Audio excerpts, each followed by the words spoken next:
Askarov and the Sharks steal one in Anaheim. They don't ask how, they just ask how many.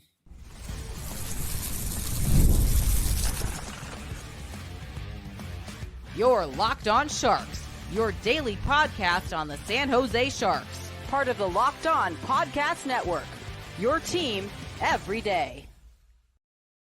Hello, welcome to Locked On Sharks, the premier hockey podcast covering your favorite team in the Bay Area. My name is JD Young. I've been covering the Sharks since 2018, also the co-host at Locked On NHL. I want to thank you for making Locked On Sharks your first listen, proudly part of the Locked On Network, the number one sports podcast network where we cover your team every day. And if you want to be an everydayer, all you have to do is just follow along wherever you get podcasts. And of course, you can watch on YouTube as well. And today, your San Jose Sharks steal one behind a wonderful performance, or an interesting performance from Yaroslav Askarov. Macklin Celebrini continues to be absolutely brilliant. And the Sharks get absolutely dominated in every category except for the scoreboard. So we're going to dig into the Sharks' 5-4 win as they are currently hang on to that wild card 2 spot in the playoffs. So we have to start in net tonight with Askarov, who when you look at the game and you look at the box score and you see Askarov let in 4 goals, and you would be like, not a great night for Askarov. Yaroslav Askarov was absolutely outstanding tonight despite his adventure. So we'll start with the adventure, right? And this is going to be always the thing with Askarov is he's going to overplay the puck, right? And sometimes it's going to work out great. And sometimes you're going to have games like tonight where he just did not look great playing the puck. And the first goal, Askarov secondary assist on that goal, the Troy Terry goal there. Askarov, it's for him is going to be that balance of when to play the puck and when not to, and just when you make a decision, stick with your decision, because it feels very much like when he overthinks it, he gets into trouble, and that's what you saw tonight. But when Askarov was in the crease, Askarov was absolutely outstanding tonight. 38 saves on 42 shots. I know we normally do the numbers later, but per natural stat trick, in all situations tonight, the Ducks had 6.05 expected goals for. 6. The Ducks should have scored 6 goals tonight. Askarov, so despite giving up 4, right? And one, he 1,000,000% gave up. The rest of those goals, those were very much well-earned goals, and Askarov bailed out the Sharks a ton tonight. Like I said, 38 saves on 42 shots, expected goals against 605, 905 save percentage. So, and again, a game where you gave up 4, you still have a 905 save percentage, 4 goals allowed. So you had a +2 goals saved above expected tonight. 11 high danger saves on 14 high danger shots. Again, 14. The Ducks had more high danger shots on goal than the Sharks had shots on goal with 13. 13 of 14 mid danger and 14 of 14 low danger for Askarov. He was absolutely outstanding. So if you're box score watching, you just see the 4 goals allowed. No. Askarov and Macklin Celebrini. We'll get to Celebrini in the second segment. Askarov was the reason the Sharks were still in this game. And tonight, again, you're going to see the one blemish and the one, oh no, Askarov. And, what if a goal, what are you supposed to do? 10 the goal, et cetera, et cetera. He kept the Sharks in this game. in a game which, frankly, the Sharks did not deserve to win. If on Money Puck, right, there's always the deserve to win meter. The Sharks were under 2% deserve to win. They won this game because they have two superstars in Askarov and Celebrini, right? And this is that game. Games like this are why I said it before the season started, and I continue, right? When you have Askarov and you have Macklin Celebrini, they're going to drag this team to wins, kicking and screaming, right? And tonight was 1,000,000% Celebrini, Pirate Celebrini, with his black eye, and Yaroslav Askarov dragging this team to a victory, right? This same game played 2 years ago. This is 7-1, 8-1 Ducks. Tonight, Sharks win 5-4, and going home to face a ridiculous Wild team that you feel like with Macklin Celebrini, they're gonna at least keep it interesting. And this was we talked about in the preview, a game where if you want to continue to be in the wild card hunt, this is a game you have to win. And this, right, and we've seen this team absolutely like you under against Vegas, right? A team that anytime the Sharks try to play up to one of these big boys, they get pummeled. A team that's, a little bit ahead of you in their rebuild, and a team that has been playing better this season in the Ducks.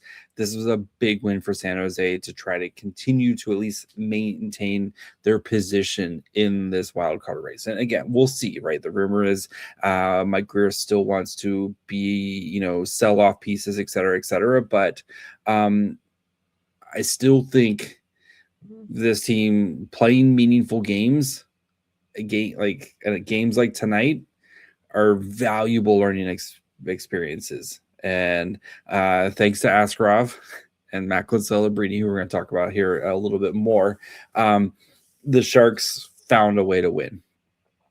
And again, they don't ask how, they just ask how many, and the Sharks got 2 points tonight. Right now, as I think all the games are done for the night.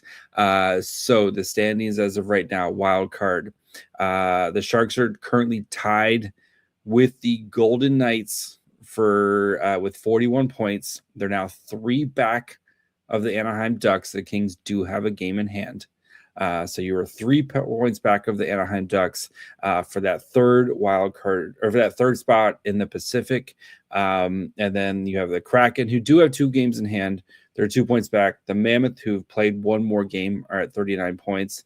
And then the Preds are at 38, Flames are at 38, and the Blues are at 38. So they're just going to keep hanging in there, man.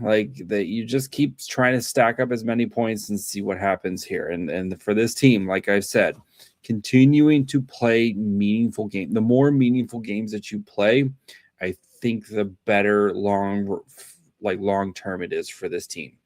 Is getting guys like Celebrini and Askarov and Eklund, and when Will Smith gets back and Chernyshov, getting these young guys who are going to be part of your core for the next, hopefully 10 plus years, getting these guys meaningful NHL games where there's actual stakes to them, I think is going to make them better, faster.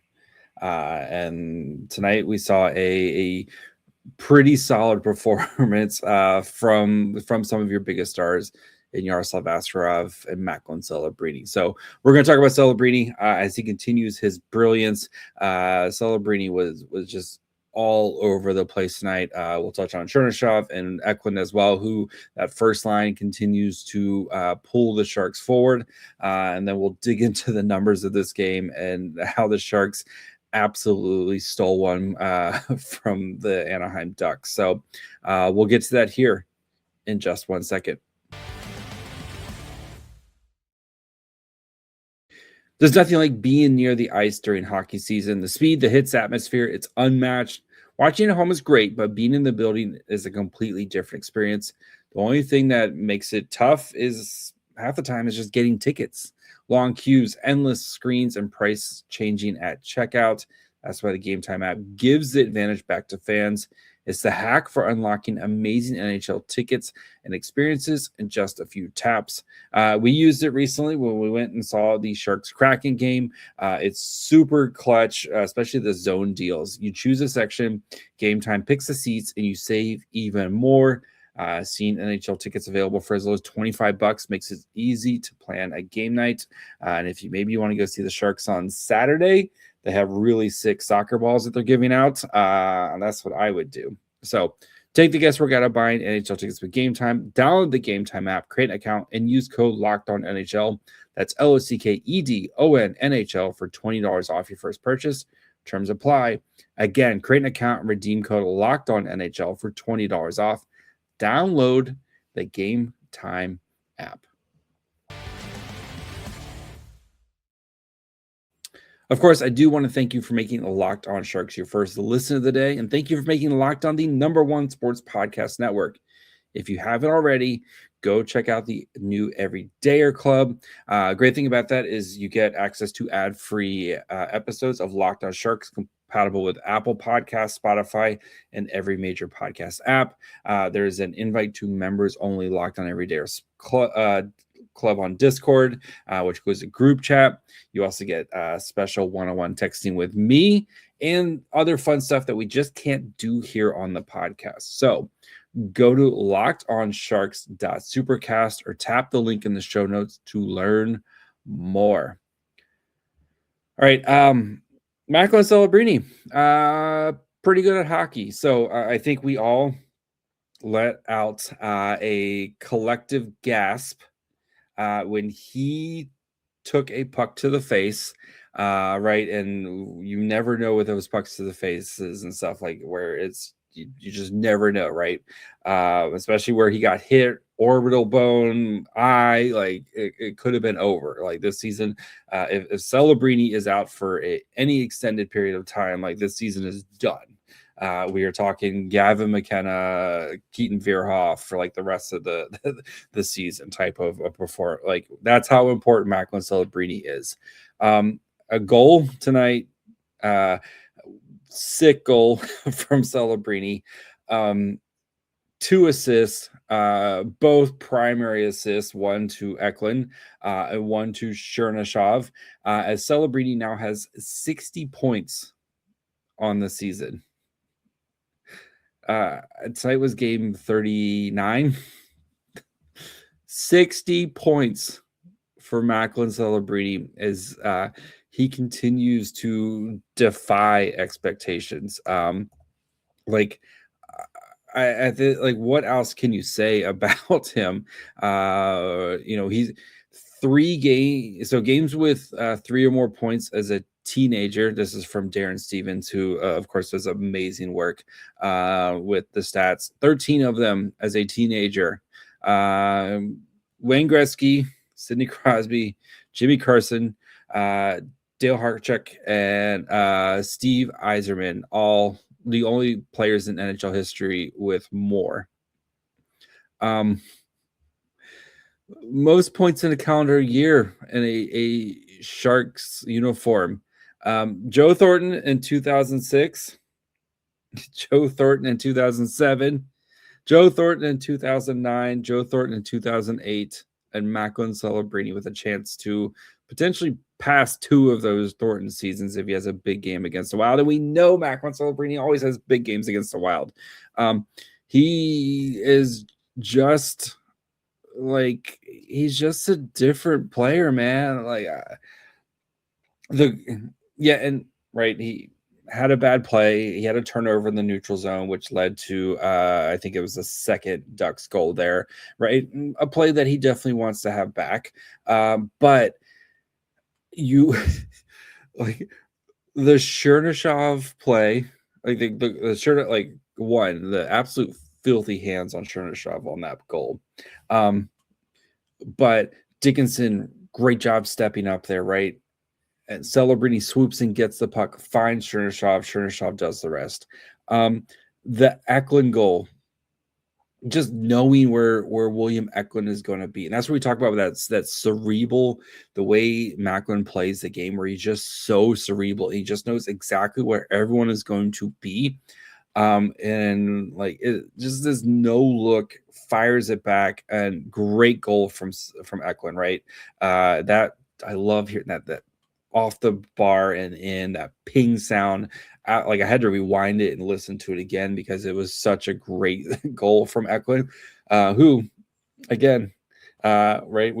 People worrying about William Eklund. Oh no, he's not scoring goals. 2 goals in 2 games. Look what happens when you play with Macklin Celebrini, right? He elevates everybody on the ice around him. And up to 8-game point streak now for Celebrini. And even with the missing the time, still played 16 minutes tonight while we all held our breath for about a good solid 10 minutes in the third period there after he left. And hopefully no residual concussion like symptoms. Like that's all the one thing you do have to worry about, right? Is how do you feel the next day, especially with a puck to the face? How do you feel the next day? So just keep that in mind. We'll see if maybe they give him a day off tomorrow, or see if he wakes up and doesn't feel super great or whatever. Just keep that in mind. But like I said in the beginning, right? He is the most valuable. Like Greg, which is he literally just tweeted this out. Like the criteria for value means an NHL MVP. But what Macklin's doing is absolutely absurd with the context of this Sharks team, right? 60 points. Will Smith is next on the team with 29. Hasn't played in 6 games here now. Then you have Toffoli, Wennberg are both at 26, and then Eklund at 25. Like doubling up everybody. Like I know it's probably going to be McKinnon, who's having an amazing season, or Connor McDavid, who's the best player on earth. But I'll continue to say it. What Macklin means for the Sharks and for what this team is doing. And right, Will Smith has been having a great, like, don't get me wrong, like those other guys are important. But this team is not winning anywhere near the games that they're winning without Macklin Celebrini doing what Macklin Celebrini does. And the fact that he is carrying this franchise on his shoulder. And again, Askarov, excellent night tonight. I'm not trying to take away anything from what these guys are doing. It's just what Celebrini is doing right now continues to just like night in and night out, continuing to put the franchise on his shoulders as it's waiting for these other guys to start to help, right? And we saw Chernyshov, who there's no chance he goes back to the AHL right now. Like, I don't trade somebody. I don't care. There's no chance Chernyshov goes back to the NHL or back to the AHL unless they want to do the Colin Graff thing and send them back for the playoffs or send them back for a playoff push if the Sharks are out of it. But it's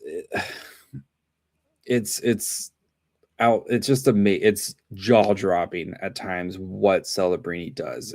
And tonight, right, that goal where he just splits through, makes a little move and then scores and crashes, not like crashes into the boards, but celebrates as he does it, right? And after Askarov goes on his adventure, who's back there giving him the love taps to try to build him back up? It's Celebrini. And right after the game, first one over to Askarov, Celebrini. That is your captain of the San Jose Sharks, Macklin Celebrini. And again, as we continue to say on this podcast, put the C on the child. He's so damn good. All right. We're going to dig into the numbers, and they are ugly. We'll get to that here in just 1 second.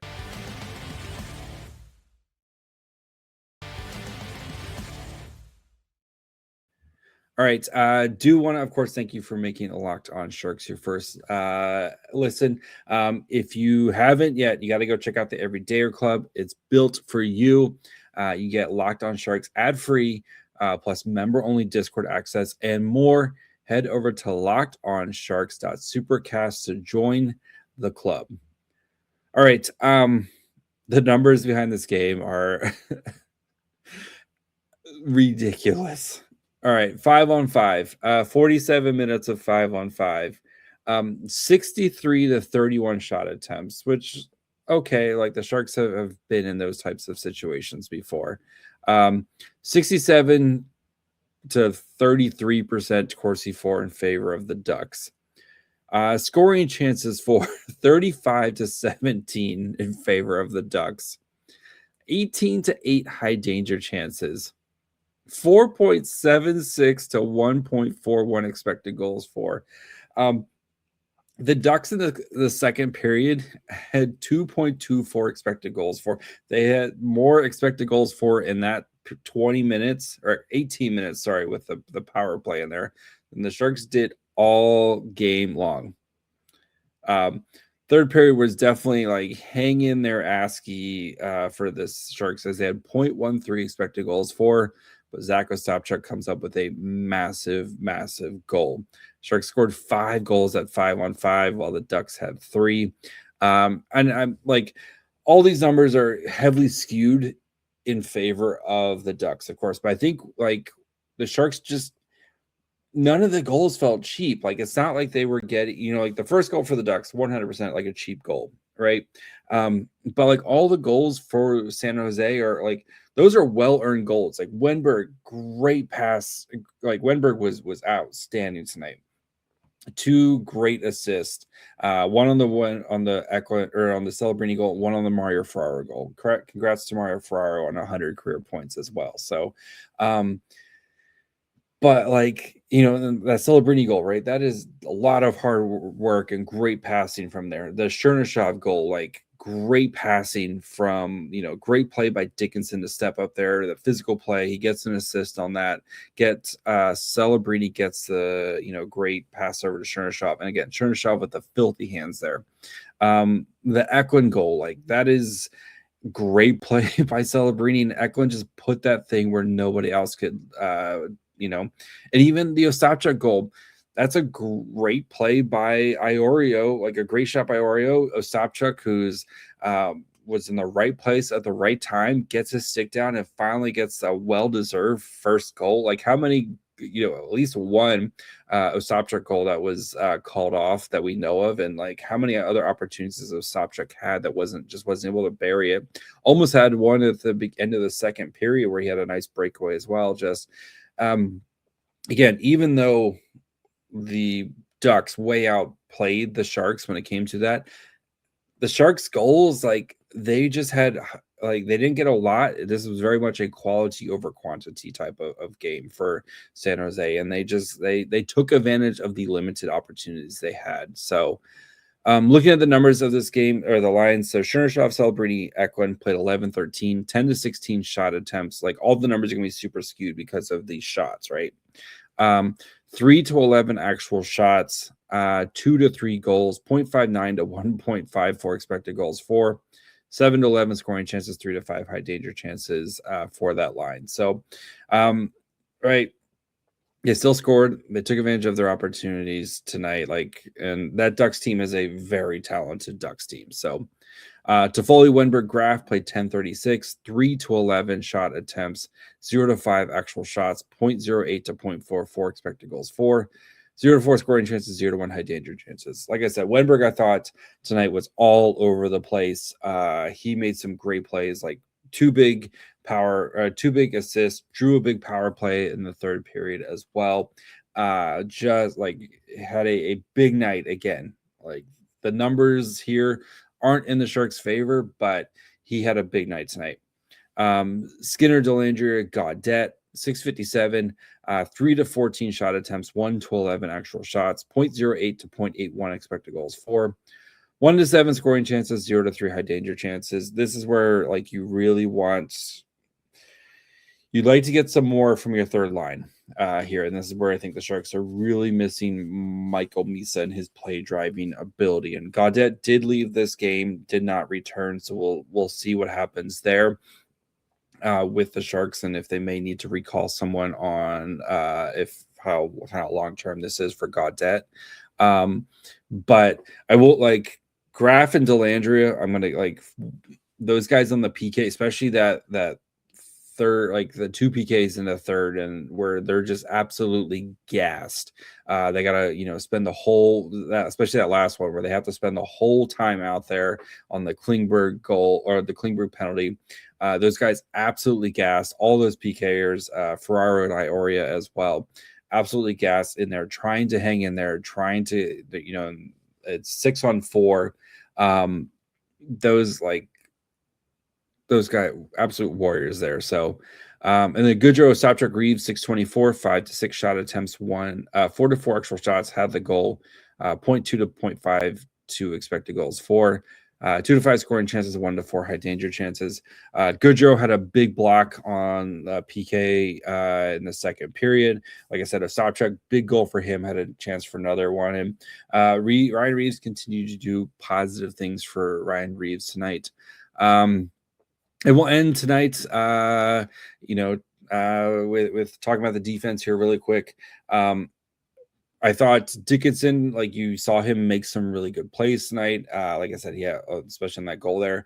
Again, all the numbers are not going to be in favor. Like the Corsi numbers are not going to be in favor of the Sharks here. But I thought he made some good plays. I thought like that him and Iorio seem to have a really nice chemistry going. Like since those two have been paired together, I think Dickinson's been playing some of his best games. Iorio's definitely been playing some of his best games now that those two have been kind of put together. Mukamadulin and Ferraro continue to be okay as well. And as for Orlov and Klingberg, a little bit more of a tough night from them. Orlov made some big plays, especially with some blocks on the PK.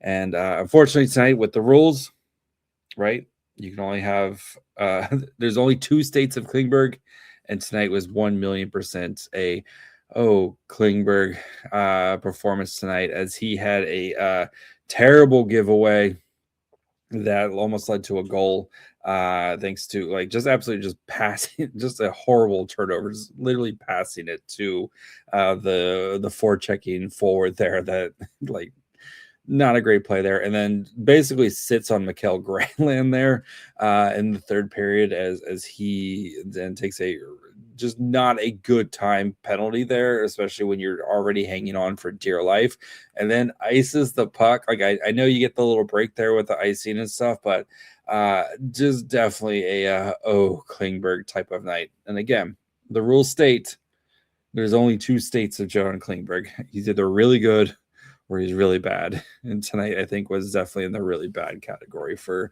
John Klingberg. So, but overall, like you stole one. I think this makes up for a game like the Kraken game where you outplay the Kraken and you kind of got like just unlucky.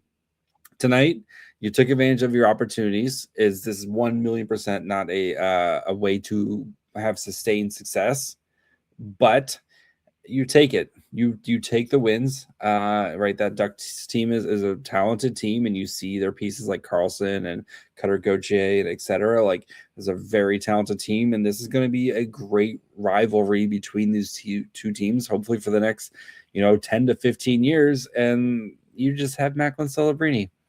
And Macklin Celebrini is the great equalizer in all things. So we'll be back tomorrow. So make sure you're following along wherever you get podcasts. And of course, you can watch on YouTube as well. Follow the show on Twitter, Facebook, Instagram, and on TikTok at Locked On Sharks.